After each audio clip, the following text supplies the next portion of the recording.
saison, eh bien c'est la fin de tout le Grand Prix de 2020. On reprendra bien évidemment en 2021.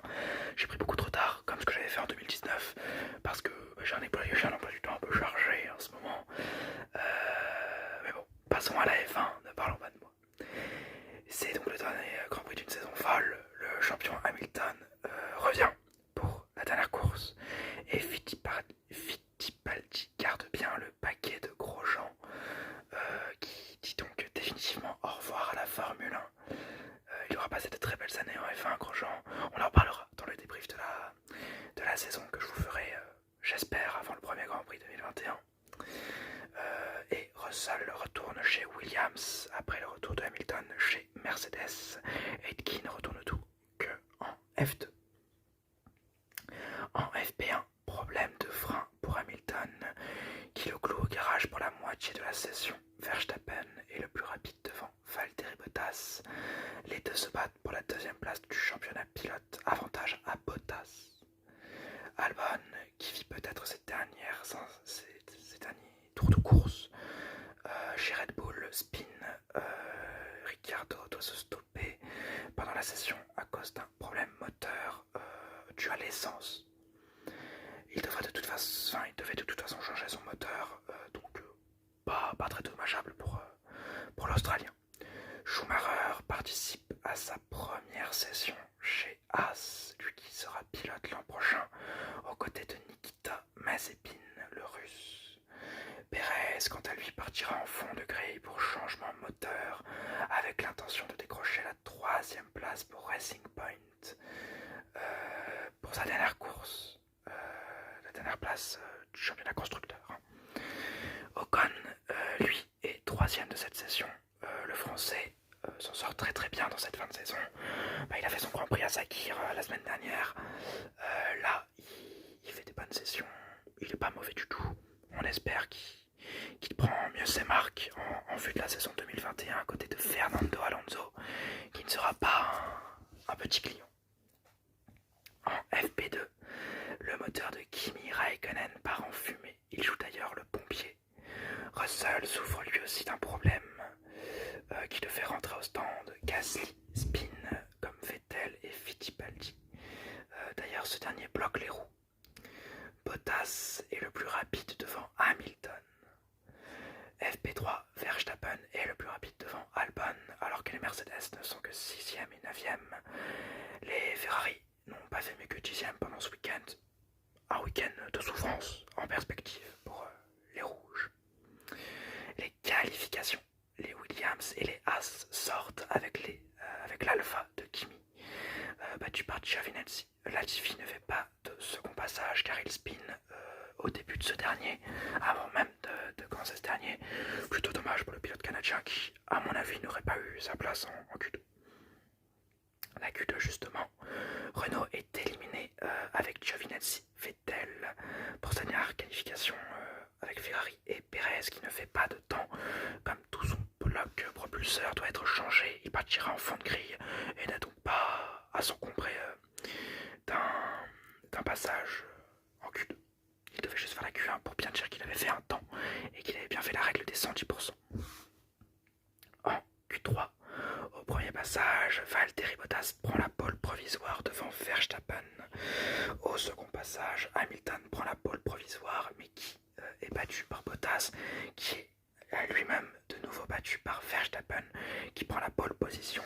Je vais vous donner la grille de départ. Verstappen est premier, 3e pole position du Néerlandais en carrière, après celle en Hongrie de 2019 et celle au Brésil de 2019.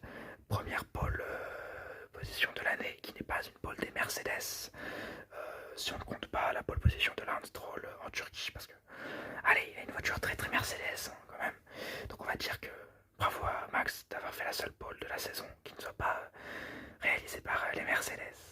Il est suivi de Valtteri Bottas, de Hamilton, de Norris qui est 4e, d'Albon 5e, de Sainz qui est 6e, Kvyat est 7e, Stroll 8e, Gasly est 9e, Ocon 10e, Ricciardo est 11e, Leclerc est 12e. Il a 3 places de pénalité pour un changement sur la monoplace.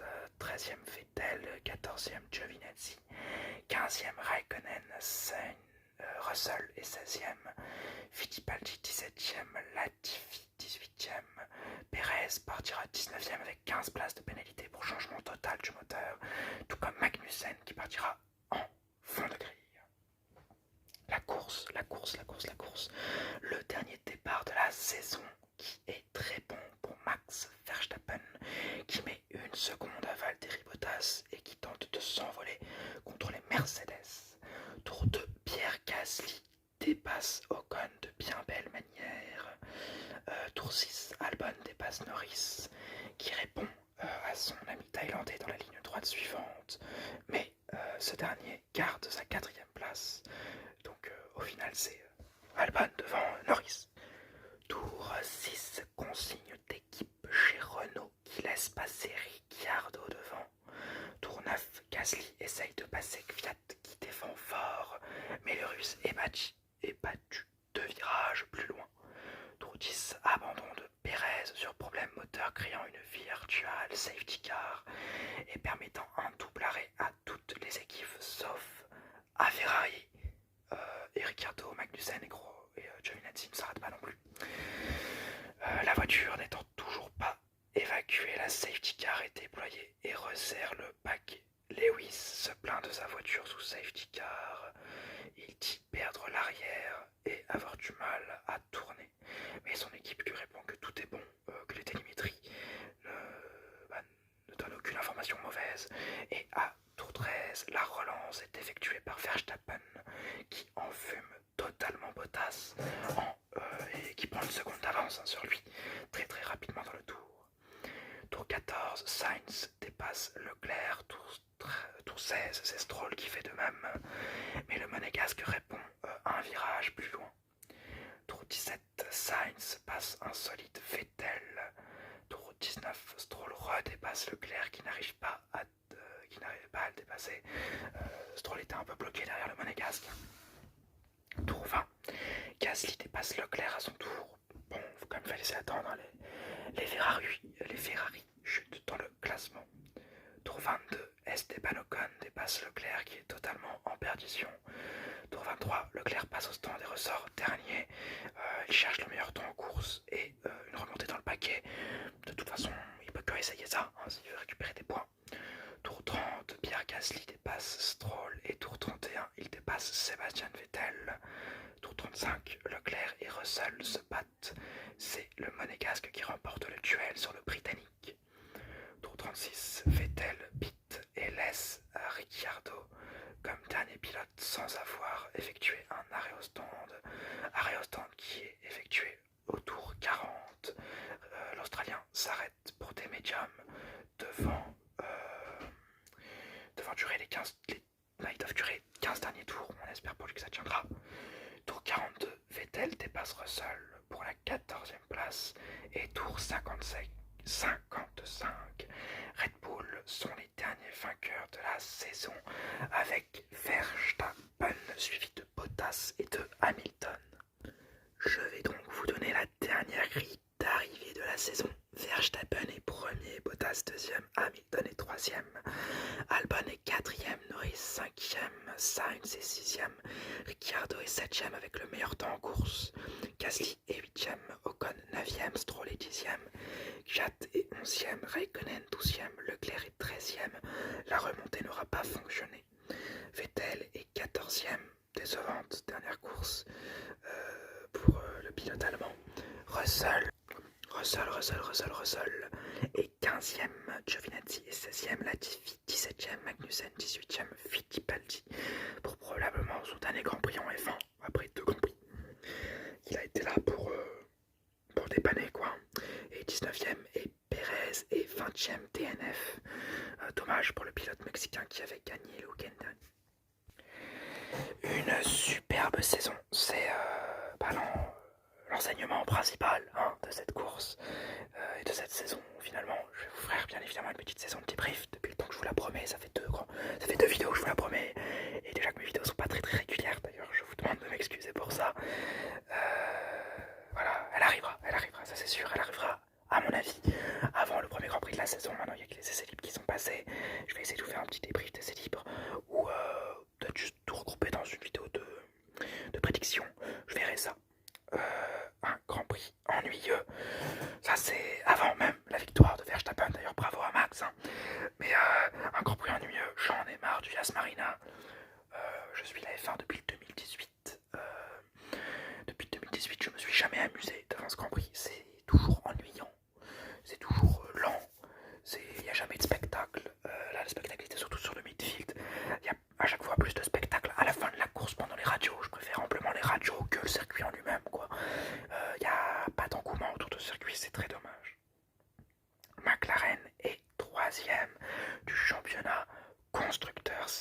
plus important qu'il y a à retirer de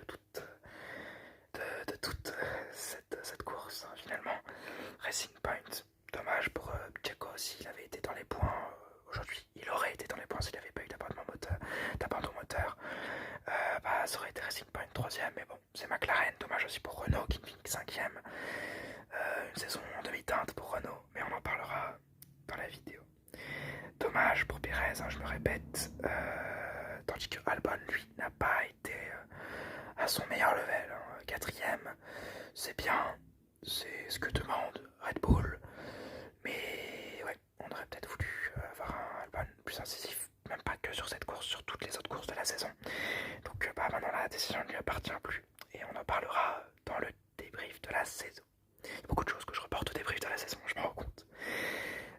Super Max, bravo, Super Max, Super Max. Deuxième victoire de la saison, si je ne me trompe pas. Ça a été le seul à pouvoir challenger ces Mercedes. Il n'avait pas la monoplace pour, peut-être, mais pas assez bas en tout cas. C'est juste son talent. Tandis que le 8, ça a été très mauvais. On peut totalement comprendre. Hein. Tu reviens du Covid. T'es peut-être plus toutes tes facultés, ou alors elles sont très diminuées. On espère revoir un grand Lewis Hamilton la saison prochaine, batailler avec un grand Max Verstappen. Les grands adieux de cette saison. Au revoir à Ricciardo chez Renault.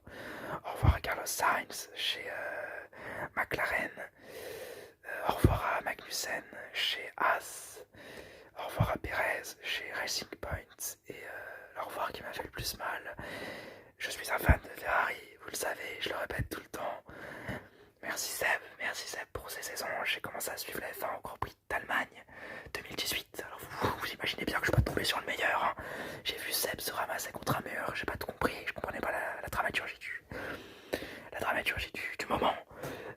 Maintenant je la comprends, je l'ai compris avec le temps et j'ai adoré voir Seb à la Scuderia. Je l'ai pas vu pendant sa meilleure période, j'ai bien voulu aimer me réintéresser à ce sport plutôt vers 2017-2018, tout entier. Ça a été plutôt par momentané et j'ai surtout suivi la saison 2018, la fin et la saison 2019-2020. Merci Seb pour tous les bons moments. Merci pour cette petite radio à la fin. Ça a fait du bien à tous les mécaniciens, j'en suis sûr. Ça a fait du bien à tous les fans de Ferrari. De t'entendre chanter une dernière fois. On ne te souhaite que le meilleur finalement la saison prochaine. J'espère dire du bien de toi la saison prochaine. Vraiment, merci. Tu m'as fait découvrir mes premières vraies saisons de F1 qui ont été dictées par Hamilton, par toi, maintenant par Leclerc et Verstappen. Je leur serai éternellement reconnaissant parce que j'adore ce sport. C'est mon sport préféré. Et vraiment, merci à toi Seb. On espère que tu t'en sortiras beaucoup mieux chez Aston Martin. Et j'ai hâte que tu te battes contre la Scuderia l'an prochain. C'est mon seul souhait.